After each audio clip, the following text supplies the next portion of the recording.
Só fui pegar uma água.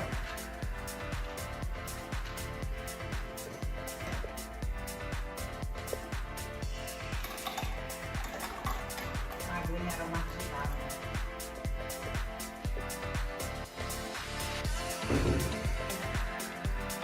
Vamos?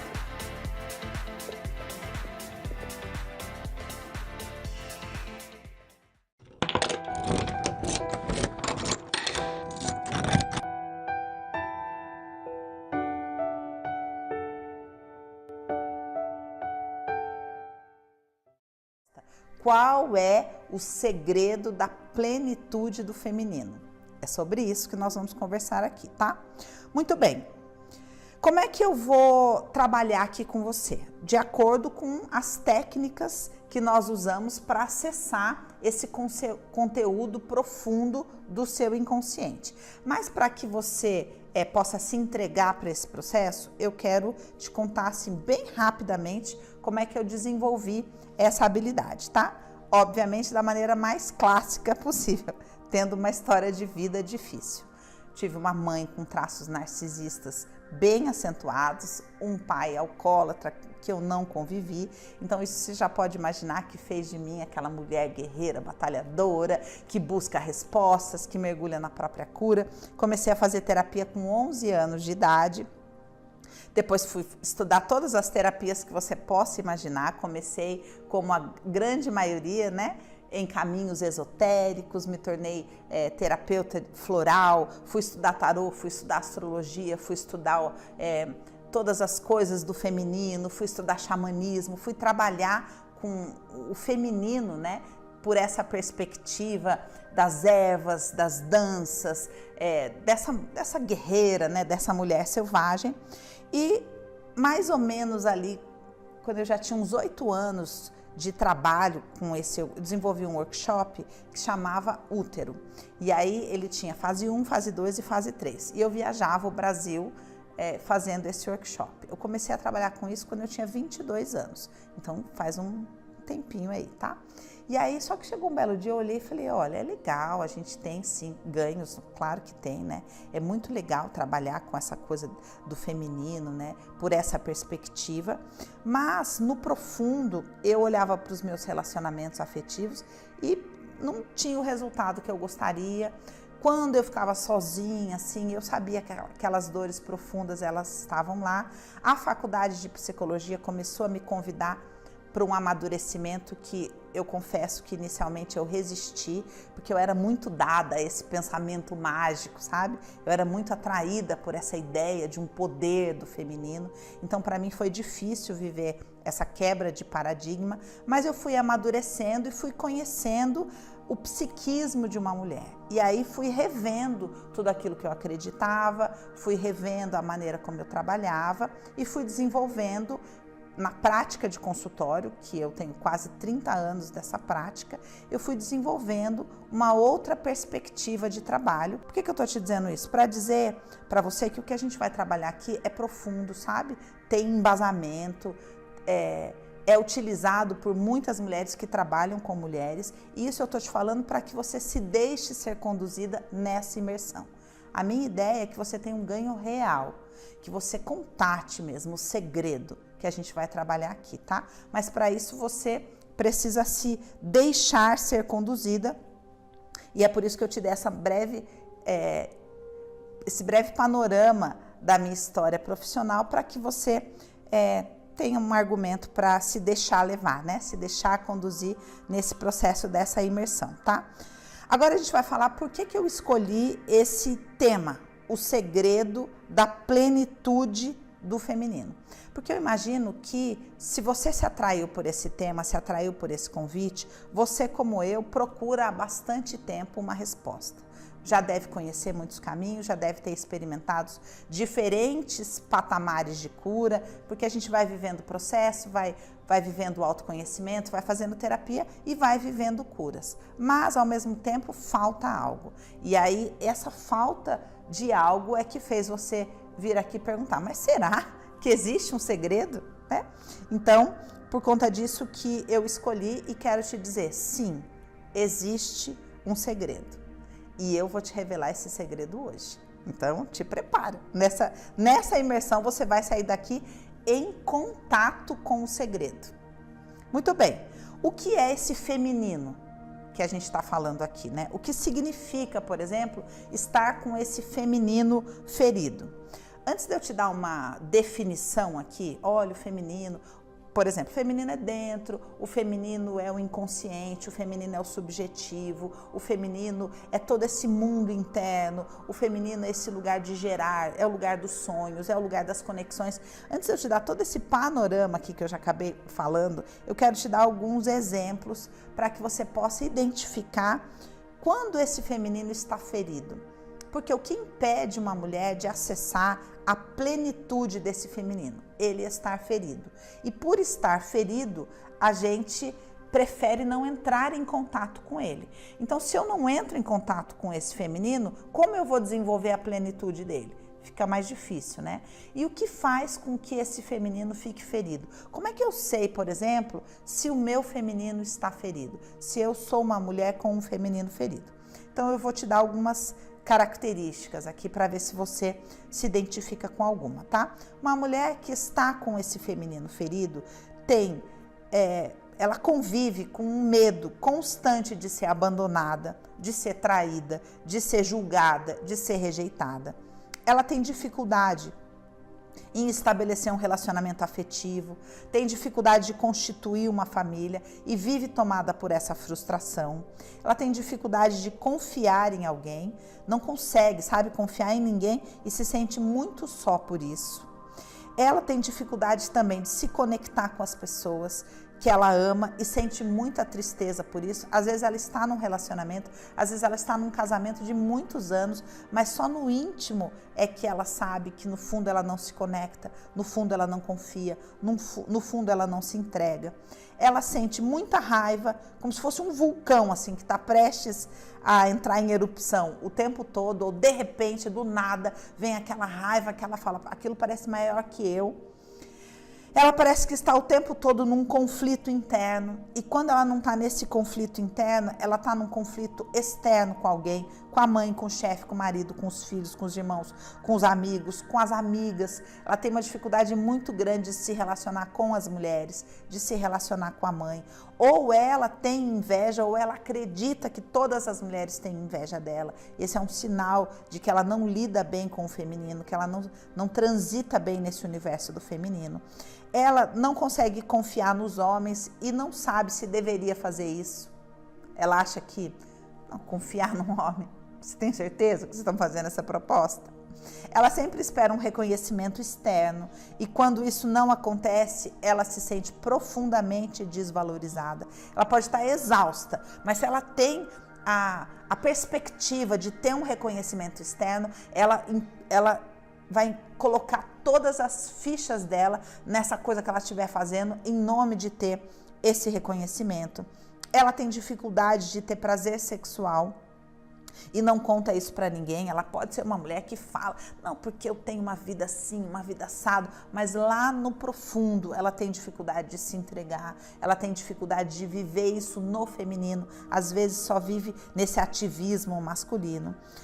Ou às vezes ela tem uma vida sexual que ela considera boa, mas ela tem dificuldade de se conectar emocionalmente juntamente com essa relação sexual que a satisfaz. Ela pode estar casada e se sentir profundamente sozinha o tempo todo, ou ter dificuldade de falar daquilo que acontece no profundo, tá?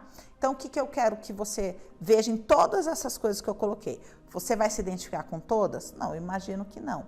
Mas todas essas coisas que eu coloquei aqui, elas mostram o que é uma mulher que está desconectada do próprio feminino, que não atua a partir do seu feminino, que não se sente segura dentro desse feminino. E por que ela se sente assim? Porque esse feminino, esse mundo interno, essa realidade subjetiva, essa identidade sem forma, que é a identidade do feminino, está ferida e ela tem medo de conectar, de contatar esse feminino. Então, como ela não se conecta com o profundo dentro dela, ela também tem dificuldade de estabelecer conexões profundas, tá? Muito bem. Como esse feminino, como eu disse aqui, é um mundo subjetivo, ele tem um idioma próprio. Qual é o idioma? Imagina que esse feminino é uma dimensão, é como se fosse um país, para a gente trazer aqui para a nossa realidade externa, como se fosse um país. E essa dimensão tem um idioma próprio. E qual é esse idioma? O idioma simbólico, tá?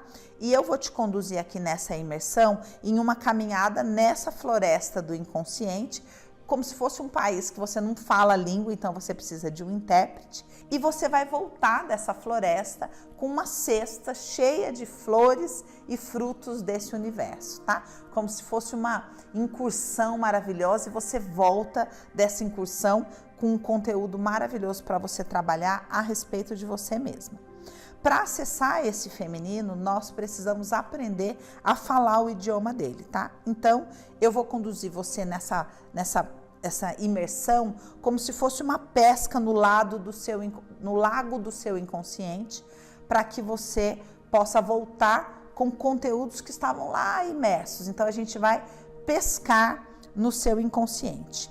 Clarissa Pinkola, não sei se você sabe quem é, aquela que escreveu Mulheres que Correm com os Lobos, ela disse que uma história é como uma semente e que nós somos os solos, ou seja, as histórias, os contos, os sonhos são a forma de linguagem por onde nós conversamos com o inconsciente e o inconsciente conosco.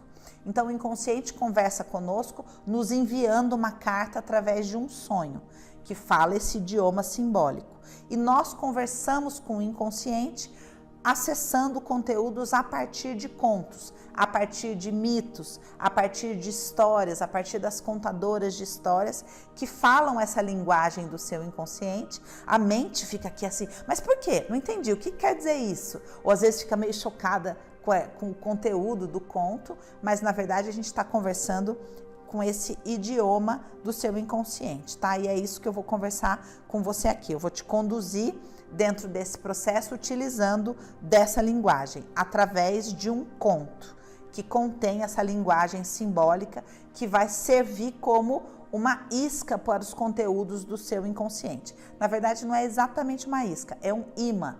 No inconsciente, presta atenção nisso aqui, que isso aqui é uma chave. No inconsciente, a gente pesca com imã. Então, a gente lança um imã que atrai coisas que se conectam a ele, que estão relacionadas à sua realidade. Então, o imã de uma pega os conteúdos dela, o imã de outra pega os conteúdos dela, tá? Nós aqui, todas nós, ouvindo essas histórias, somos esse solo. O conto é essa semente. E essa semente, ela vai fecundar o solo do seu inconsciente e vai começar a trazer conteúdos para você. Não só nessa imersão, não só naquilo que vai ficar claro para você agora. Importante você saber disso. Mas os seus sonhos vão falar das sementes que vão brotar. Na sua terapia vai aparecer conteúdo. Nos seus relacionamentos, de repente você vai olhar e vai falar: olha, eu nunca tinha visto isso por essa perspectiva. E tudo isso vai ser essa semeadura que a gente vai fazer aqui, tá? Então, quando um conto funciona como uma semente, isso quer dizer que algo em nós é ativado conforme ouvimos e assim acessamos coisas profundas em nós. Entre os junguianos, esse processo dessa pescaria, que eu estou te explicando dessa maneira, recebe o nome de a mística da participação. Ou seja, você ouve um conto e você se envolve nessa mística da participação e é trabalhado. A partir das identificações que você vive, você é trabalhado, é fecundado por esse conto. Já entre os freudianos, esse processo recebe o nome de identificação projetiva.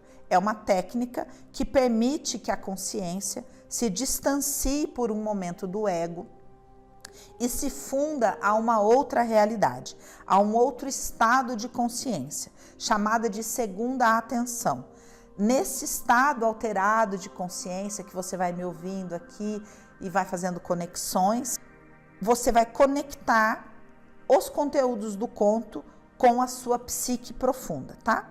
Agora, informações sobre essa história para que você não precise se defender. Essa é uma história arquetípica, não é uma história espiritual. toda a história arquetípica envolve elementos espirituais, porque a nossa psique tem necessidade desses elementos. Mas você não precisa se preocupar se os elementos desse conto têm a ver com a sua fé, com o seu sistema de crenças ou não, porque não é sobre as coisas espirituais que nós vamos conversar aqui. Nós vamos conversar aqui sobre as coisas arquetípicas, tá? Qual é a nossa história? Qual é o nosso conto? Quem é a heroína que vai nos conduzir através dessa identificação projetiva? Nós vamos falar aqui sobre o mito de Cassandra. Então eu queria te pedir para você ser uma ouvinte de um conto e se deixar conduzir, tá? Nessa floresta. Era uma vez uma menina muito bonita e com uma inteligência incomum quando comparada à de seus 18 irmãos. Seu nome era Cassandra. Filha dos reis de Troia, Príamo e Écuba, ela teve uma adolescência marcada pela frieza e pelo distanciamento de sua mãe. Ela dizia: Écuba, minha mãe, reconhecia-me como filha quando eu era criança. Depois deixou de se preocupar comigo. Essa menina não precisa de mim, dizia ela. Eu a admirei e também a odiei por isso. Já Príamo, meu pai, esse sim, precisava de mim. Desde pequena, Cassandra ouvia todos os dias que seu destino era ser profetisa, algo almejado por todas as jovens do seu tempo. Certa feita, em seu aniversário, celebrado no santuário de Apolo, Cassandra, cansada dos folguedos, adormeceu em um canto, enquanto seus pais, que haviam exagerado no vinho, embriagados, voltaram para casa sem ela. Écuba, sua mãe, voltou ao templo e encontrou a menina sendo lambida em seus ouvidos pelas serpentes sagradas e gritou horrorizada. A partir desse dia, Cassandra começou a revelar dons proféticos. O horror de sua mãe, diante da revelação de que sua filha fora escolhida, afastou mais ainda as duas e se tornou um segredo dolorido no coração da menina. Ela, Cassandra, estava destinada a ser rainha de Troia e sua mãe estava incumbida de forjá-la para isso, sempre repreendendo Cassandra quando a via chorar em público, dizendo que as lágrimas anuviam a razão. Assim, Cassandra, por não conseguir corresponder ao desejo da mãe, é relegada ao segundo plano e passa a buscar no pai esse amor materno e acolhedor. Príamo, carente do amor da esposa e da vulnerabilidade do feminino, acolhe feliz a atenção e o afeto que a filha lhe devotava, pois o fazia sentir-se ainda mais poderoso. Ao assistir esse movimento, Écuba, sua mãe, a adverte: cuidado, Cassandra, para não mergulhar muito fundo na alma de seu pai. Cassandra não seguiu seu conselho e dizia: não vou me esquecer o pai que amei mais que a tudo, quando eu era uma criança. Eu, a favorita de meu pai e interessada em política, ao contrário dos meus inúmeros irmãos, podia sentar-me no colo de Príamo, com a mão na curva de seu ombro. Apesar de apaixonada pelo pai, a alma de Cassandra sofria com um grande segredo. Ela dizia: a intimidade entre nós, como tantas vezes ocorre entre homens e mulheres, estava baseada no fato de que eu o conhecia e de que ele, meu pai, não me conhecia. Ele fazia de mim uma ideia que deveria manter-se inalterada. Seu pai não sabia quem ela era, sua mãe também não, e ambos não estavam interessados em saber. Talvez sua verdadeira identidade fosse um segredo até para ela mesma. Sempre que Cassandra discordava de seu pai, ele se voltava contra ela E conforme as coisas iam piorando para os troianos, a índole fraca, confusa, intratável e cruel de Príamo acentuava-se. Ao florescer como mulher, Apolo, tendo-se apaixonado pela princesa, considerada a mais bela das filhas de Príamo, ofereceu-lhe o dom da profecia em troca do seu amor. Cassandra, encantada, passa a buscar em Apolo um porto seguro. Aceita a proposta e recebe o dom, mas se recusa a cumprir com a sua parte do acordo. Muitos se perguntaram por que Cassandra rejeitou Apolo. Será que era por causa da sua fama de ser um homem de muitas amantes? Será que ela temia sua faceta sombria? Sem entender a sua ambivalência, ela sentiu uma profunda raiva do masculino. Temia ser vítima dos ultrajes sofridos por suas ancestrais. Temia ser usada e abandonada. Temia ser apenas mais um objeto do desejo seu. E por isso sucumbiu ao medo e à raiva, rejeitando Apolo. Cassandra até queria, mas não conseguiu. Nas palavras dela, abraçamo-nos e para mim seu hálito era doce. Somente quando se tratou da concepção do ato sexual, eu não consegui. Embora escolhida, Cassandra ansiava por um amor maternal, filial. Não se sentia capaz de realizar seu potencial sexual feminino. Esse era outro terrível segredo que assombrava a alma de Cassandra. Apesar de habitar um voluptuoso corpo de mulher, Cassandra era apenas uma menina carente e insegura. Apolo estava realmente convidando-a para ser sua pítia, isto é, a noiva do Deus, a quem ele preencheria com sua inspiração divina. Mas diante de ser desprezado, o Deus pediu-lhe ao mínimo um beijo. E quando Cassandra cedeu a algo que lhe parecia muito simples, Apolo cuspiu em sua boca uma maldição. Ele não retirou o dom, mas suas profecias jamais seriam ouvidas. Ninguém daria crédito a elas e todos a teriam como louca. Quando rejeitou o amor de Apolo, ele salivou em sua boca e dela removeu a dádiva da persuasão. Cassandra passou a não ter mais a credibilidade alheia, mesmo sendo verdadeiras as suas profecias. Os anos foram passando, Troia foi invadida e Cassandra tentou avisar todos os seus compatriotas do destino da cidade caso aceitassem o presente enviado, o cavalo de Troia. Mas ninguém quis acreditar em suas palavras, levando-a a um estado de quase completa loucura.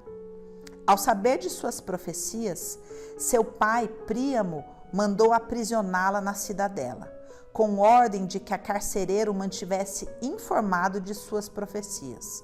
E embora publicamente a desmentisse e a considerasse louca, secretamente se servia de seu dom. E então, quando a cidade foi invadida, ela refugiou-se dentro do palácio, num templo da deusa Atena, sentindo tanto medo que se abraçou à própria estátua da divindade. Atena, que nasceu da cabeça do pai, era uma deusa conhecida por trair as mulheres se aliando aos homens, e por isso não protegeu Cassandra, sabendo da fúria de Apolo contra ela. Cassandra, então, é capturada e violada dentro do templo de Atena por Ajax, filho bastardo do rei Ileu, um dos guerreiros que se ocultaram no interior do cavalo de madeira e que abriram os portões da cidade de Troia para a entrada do exército grego. Depois da conquista de toda a cidade, a jovem foi dada a Agamenon, o comandante supremo dos gregos, como escrava, e se tornou amante de Agamenon, que quando a viu pela primeira vez, se espantou de como ela se parecia com sua filha, a bela Polixena. Alguns dizem que Cassandra teve 2 filhos de Agamenon, o que despertou a fúria de sua mulher, Clitemnestra, que a via como uma rival e por isso a assassinou. Cassandra tentou avisar Agamenon de seu destino, de ser traído e assassinado pelo amante de sua esposa, mas ele não acreditou nela.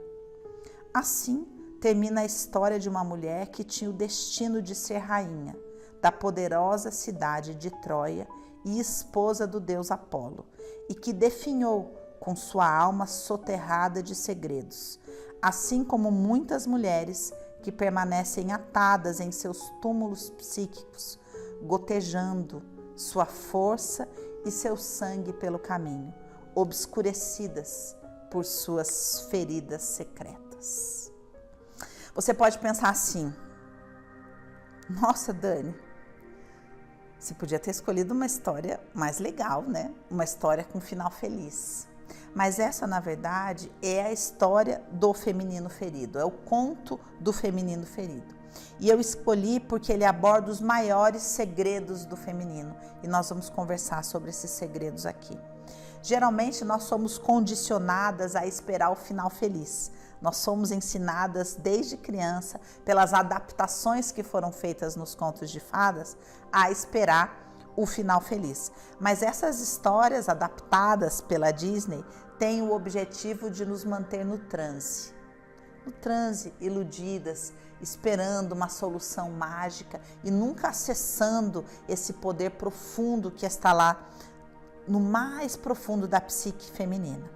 Os verdadeiros contos, os contos que curam, sem alteração nenhuma, eles abordam o negado e por isso curam.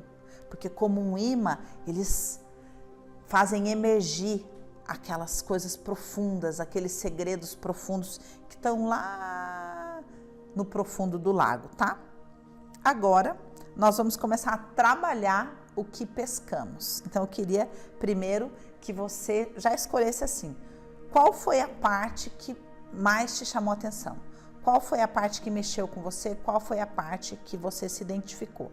Você se conecta com essa parte aqui, tá? Esse conto, ele é maravilhoso porque ele é muito abrangente dentro do espectro de tudo aquilo que abarca o feminino.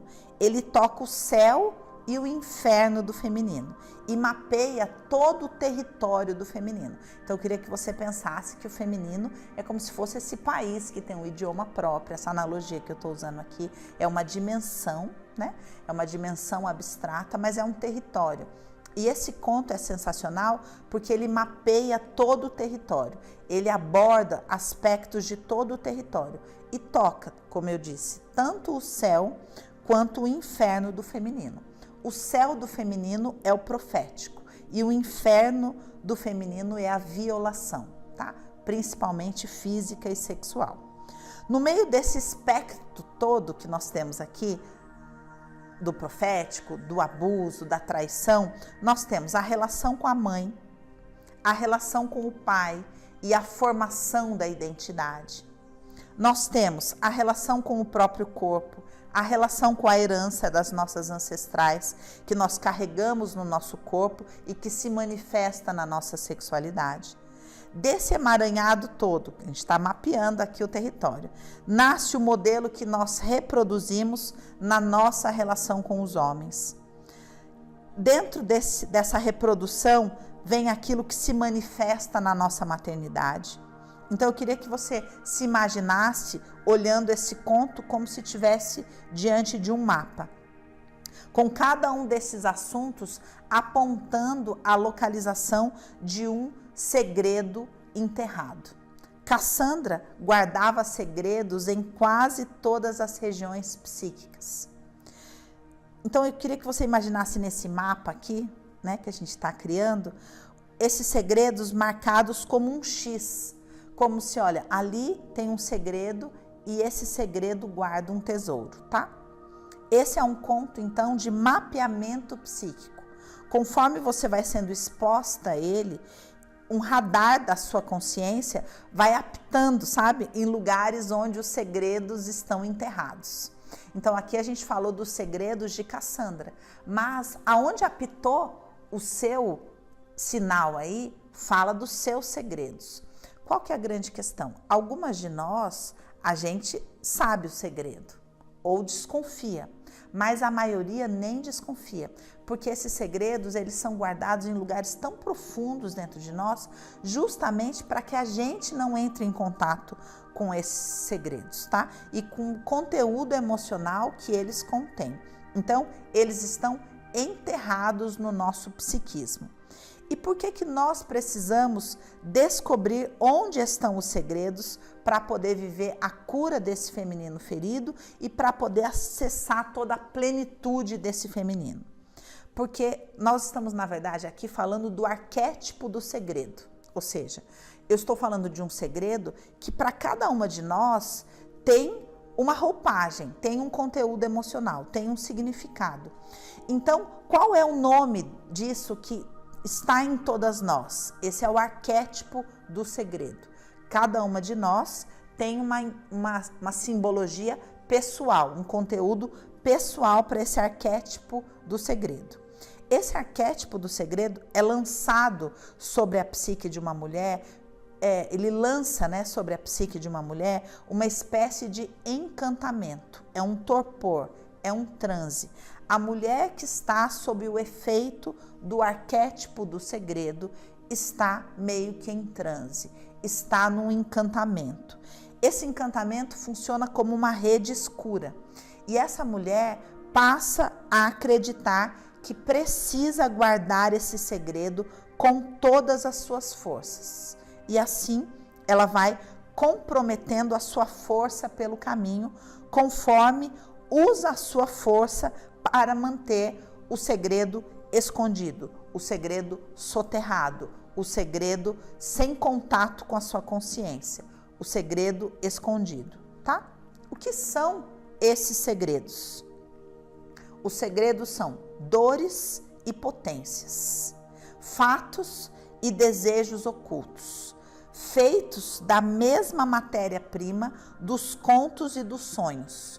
Os segredos são feitos da mesma matéria-prima dos contos e dos sonhos. E por isso que eles se manifestam nos nossos sonhos, tá?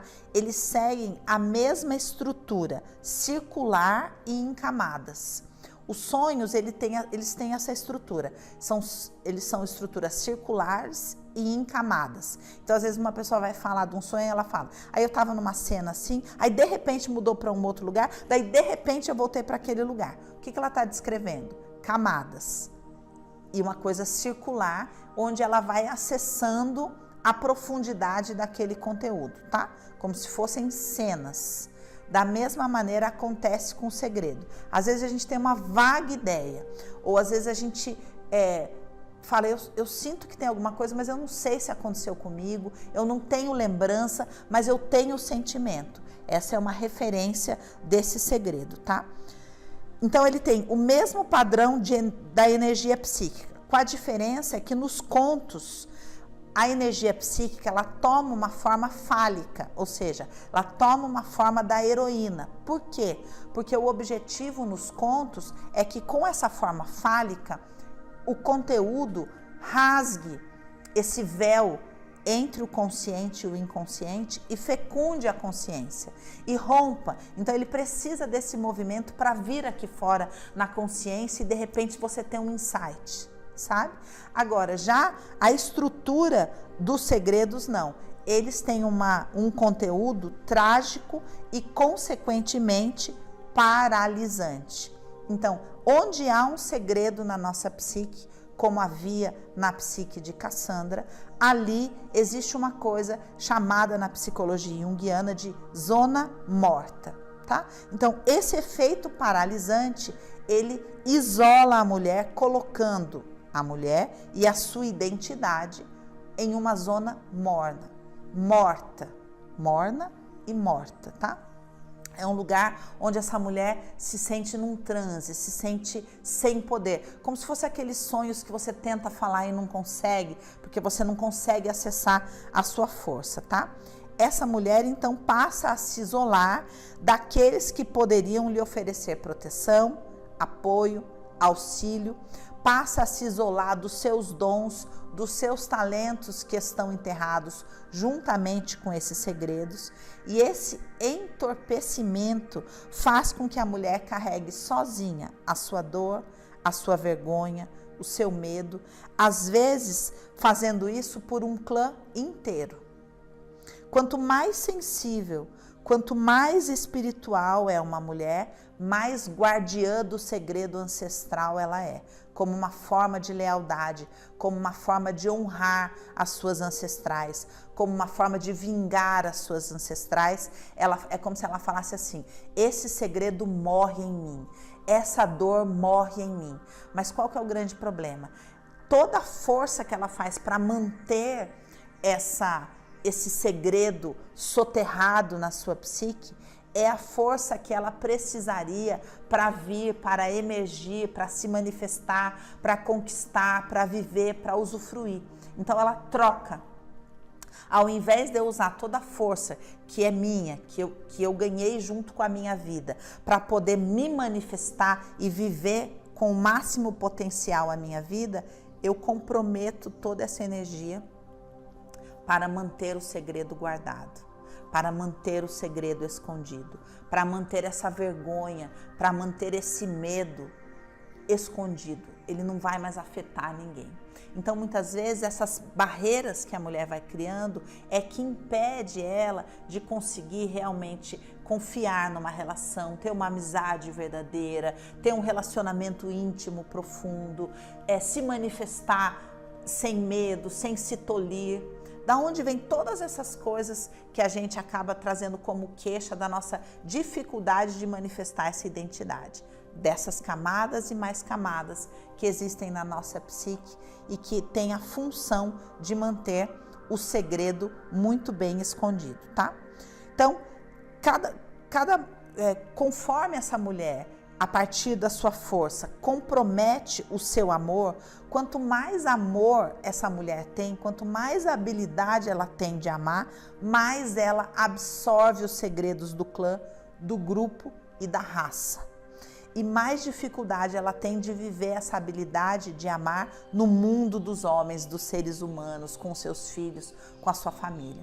Então ela tem esse potencial e não consegue viver. Jung, falando sobre isso, afirmou que guardar segredo nos isola do próprio inconsciente. Onde há um segredo vergonhoso, segundo ele, há sempre na psique da mulher uma zona morta, um local insensível que impede essa mulher de ter uma resposta adequada aos acontecimentos contínuos de sua própria vida. Os segredos, então, são feridas secretas. Geralmente, soam escapados da profunda vergonha. São sons que escapam, sabe? Da profunda vergonha, o que provoca na mulher um movimento de contração da sua própria identidade, do movimento de expansão. Ela contrai, ao invés dela fazer um movimento de expansão, ela contrai esse movimento. Ela contrai o movimento da sua sexualidade, ela contrai a sua voz, ela contrai a sua arte, ela contrai a sua expressão, ela contrai a sua dança, porque se isso ficar aberto, pode fazer com que o segredo emerja e ela não sabe se vai dar conta de lidar com isso. Então nós nos fechamos em concha, nos retraímos, nos limitamos, tudo na tentativa de manter o segredo guardado. Mas o segredo sempre arruma uma forma de sair. Eles aparecem nos nossos sonhos, nas nossas somatizações, nas cólicas menstruais, no sentimento de estar enlouquecendo, na desconfiança de estar sendo traída. Tudo isso é o segredo escapando. Toda mulher que você vê exausta está empenhando toda a sua energia em manter o segredo enterrado, sem acesso a ele. E por isso ela se volta para fora, para o outro, para o mundo masculino, na tentativa de nunca mais precisar entrar em contato com esse segredo. Ela faz isso porque não sabe que quando ela revela o segredo, nem que seja para ela mesma, ela recupera a sua voz, recupera a sua identidade.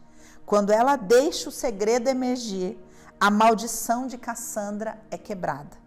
Ela volta a ser ouvida. E o mais importante, ela recupera os seus alicerces psíquicos. Manter em segredo a vergonha e a dor perturba profundamente a psique e interdita o acesso ao núcleo do poder feminino. Toda a potência de uma mulher está comprometida nessa manobra defensiva em evitar entrar em contato com esse segredo atroz na psique. E a partir daí, ela tem dificuldade de entrar em contato com a realidade externa. Então, ela olha para a realidade externa e ela fala, mas será que eu estou interpretando certo? O que será que ele quis dizer com aquilo? Será que eles gostaram mesmo do meu trabalho? Será que ele me ama de verdade? Será que eu posso confiar nessa amiga? Ela perde a habilidade de olhar para a realidade externa e ter um julgamento, uma interpretação que ela própria confie, justamente por conta de estar com toda a sua energia comprometida com esconder este segredo, tá? O problema, então, é que com isso ela se isola da vida e de tudo e de todos, pois inconscientemente conhece essa lei que faz com que ela acabe vivendo exatamente a reprodução do seu segredo mais profundo. Então, inconscientemente, a mulher, sabendo que ela tem esse segredo lá no profundo, ela vai boicotando as suas relações, vai boicotando a chance de uma relação, vai boicotando o seu sucesso, porque ela sabe que a lei natural é que esse conteúdo vá se manifestar aqui fora, como a gente vê no mito de Cassandra, que eu já vou trazer algumas interpretações aqui para você, tá? Então, para explicar para você bem direitinho essa história de como assim o segredo pode se manifestar na vida de uma mulher. Inconscientemente, uma mulher sabe que aquilo que existe no profundo dentro dela fecunda a realidade. O que quer dizer isso? Quer dizer aquela pessoa que a gente fala, gente, parece que aquela mulher tem uma coisa, não sei o que, ela não é tão bonita assim, mas é uma coisa que sai dela que parece que encanta todo mundo. O que está acontecendo aqui? Esse poder do feminino dentro dela fecunda a realidade, tá? Uma mulher sabe que essas coisas funcionam dessa maneira. Então, ela teme que o conteúdo desse segredo fecunde a realidade e se manifeste na realidade. Por isso, ela boicota a realidade. E aí, qual é o efeito disso? Ela se sente assim, ai, não sei, parece que eu sou invisível. Eu já ouvi tanto isso das mulheres, Dani, eu me sinto meio invisível, sabe? Eu saio com outras mulheres, parece que elas chamam atenção no trabalho, parece que essas mulheres, elas têm alguma coisa e eu me sinto invisível. O que elas estão contando? Que toda a energia dela está comprometida em manter o segredo enterrado, para que esse segredo não fecunde a realidade, como aconteceu com Cassandra, tá? Vou dar um exemplo. Cassandra viveu com Agamenon a reprodução de sua paixão por seu pai e com Clitemnestra, que é o nome da esposa de Agamenon, a reprodução do seu ódio e rivalidade com a mãe. Então, Cassandra tinha dois segredos. Ela era apaixonada pelo pai e ela não conseguiu se entregar para Apolo porque esse segredo estava guardado aonde? Na sexualidade dela. E ela temia que esse segredo emergisse. Então, ela bloqueou a sexualidade dela. E aí, ela ficou presa dentro deste segredo da sua paixão pelo pai.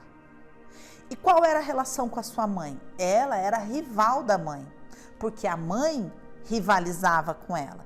E esse era um segredo que machucava profundamente a alma dela. E ela, para proteger a mãe, porque amava muito a mãe, deixou com que esse conteúdo emergisse numa outra relação menos importante, com a esposa de seu amante. Então ela viveu com Agamenon a paixão pelo pai e com Clitemnestra, que é um nome meio difícil, né? a rivalidade e o ódio que sentia com a sua mãe. Ela direcionou. Isso, tirou da mãe e direcionou para outra relação. Já com Ajax, o guerreiro bastardo que a violentou, ela vive a reprodução do seu próprio ânimos, do seu masculino, raivoso e destruidor. O que é o ânimos? É a parte masculina da nossa psique. Ela não conseguia trazer essa potência. Quando a gente fala de potência, a gente está falando do ânimos, a gente está falando do nosso poder de manifestar. E ela tinha esse poder, mas ela manteve esse poder como um profundo segredo. Então, a mãe queria que ela fosse uma pessoa sem muita opinião, ela era. O pai queria que ela concordasse com as opiniões políticas dele, e toda vez que ela tentava expressar a opinião, ela era reprimida e se recolhia. Então, o que ela fez com esse homem, com esse masculino interno? Ela manteve ele como um segredo que estava dentro do cavalo de Troia e que entrou no palácio e que tomou o palácio, porque ela desejava esse lugar de poder. Ela foi profundamente violentada no seu mundo interno por esse ânimos raivoso, bastardo, e um segredo profundo que era guardado dentro do coração dela. Então, ela, como não pôde entrar em contato com esse poder, é violada por este poder dentro da sua espiritualidade, que ela não tinha contato, tá? Representada por Atena, que nasceu da cabeça do pai. Estou retomando todas as coisas aqui. Então, o poder destruidor escondido dentro do segredo, que ela tentava avisar a todos e não era ouvida, é que por dentro fez com que ela fosse dilacerada. Veja, Ajax estava dentro do cavalo de Troia. Ela tentou avisar todo mundo desse segredo. Se esse segredo tivesse sido ouvido, Troia não teria sido destruída. E é por esse segredo que ela é destruída. Entenderam? Cassandra, então, foi violentada pelo segredo. Ajax era a força escondida no cavalo de madeira. Ele ficou escondido no palácio e seguiu Cassandra até o templo de Atena. Ele representava toda a potência dela, que ela negou para tentar corresponder às expectativas das pessoas ao seu redor.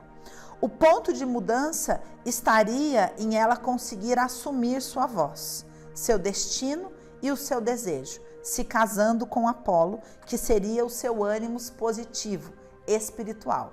Então, a gente tem na história dois masculinos representados. Ajax, representando a porção sombria, a porção negada, o poder negado que se torna uma força destruidora e raivosa, que recebe o nome de O Segredo.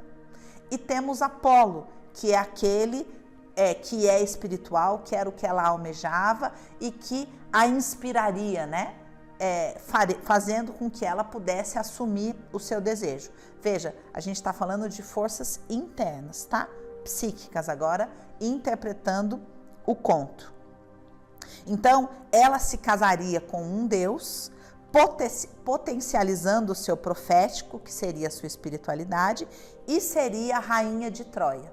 Então, ela conseguiria unir o espiritual e o material, que é o grande objetivo de uma mulher, conseguir ter autoridade no espiritual e, ao mesmo tempo, ser rainha no mundo físico, reinar, assumir seu destino, ter continuidade, exercer governo, né? Ter uma realidade física onde ela materializa a sua potência. Então, ela seria a rainha de Troia, materializando no mundo físico todo o seu potencial. Troia não seria invadida e nem conquistada, e Cassandra seria uma mulher segura, livre e leve. Para você ver que os segredos têm camadas, assim como os contos e os sonhos. Quando são guardados, os segredos se tornam assassinos da potência de uma mulher, como foi Ajax. O segredo é como uma faca de 2 gumes, ou como uma dose do veneno, que pode matar ou, na dose certa, ser o antídoto que cura, protege e fortalece. Eu te convidei aqui para descobrir qual é o segredo da plenitude do feminino. E eu acho que você já descobriu que o segredo é o segredo. O segredo da plenitude do feminino é o segredo. É como uma mulher lida com o segredo. É quando uma mulher resolve contatar o segredo.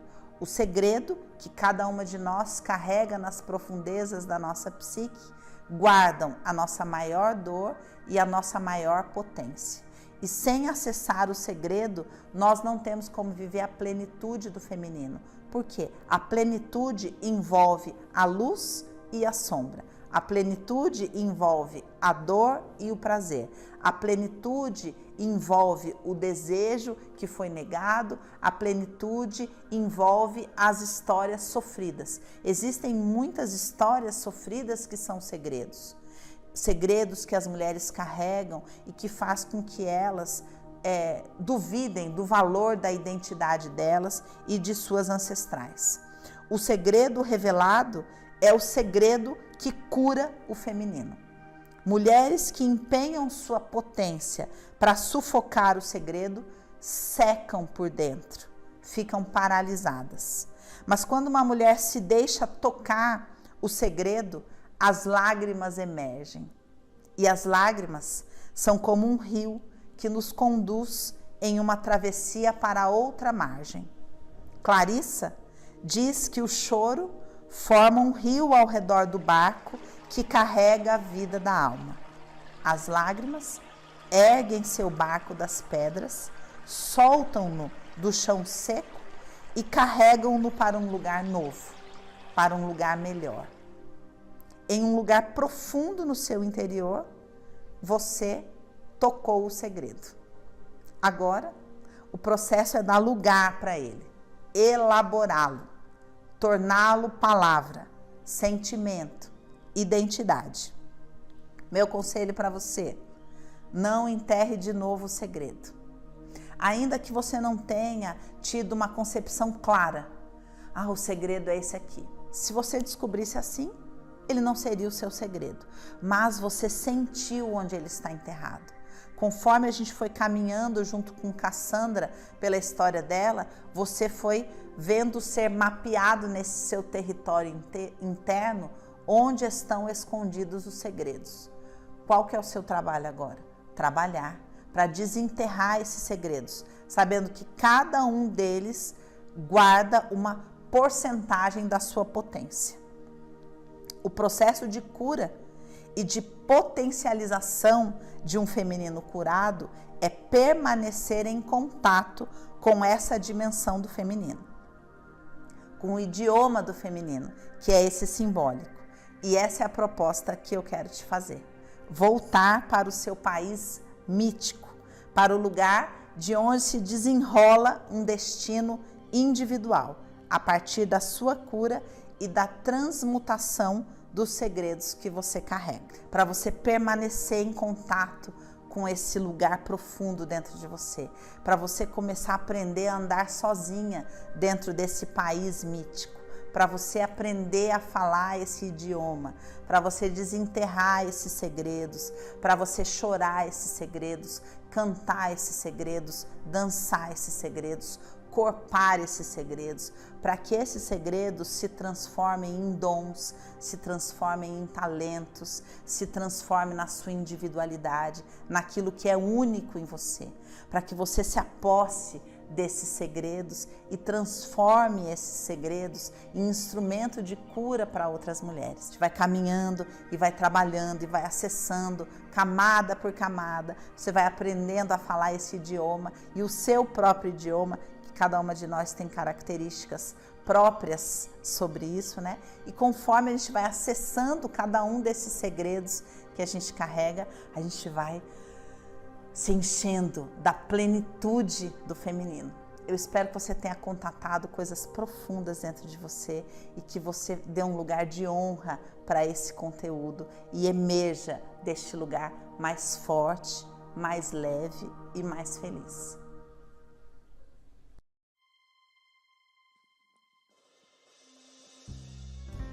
São fios de luz, consciência e luar, novelos de vida a desenrolar. Desenha um manto de cores do ser, de amar e de querer. E a tecelã, mulher de fiar, tecendo o invisível pra manifestar a vida.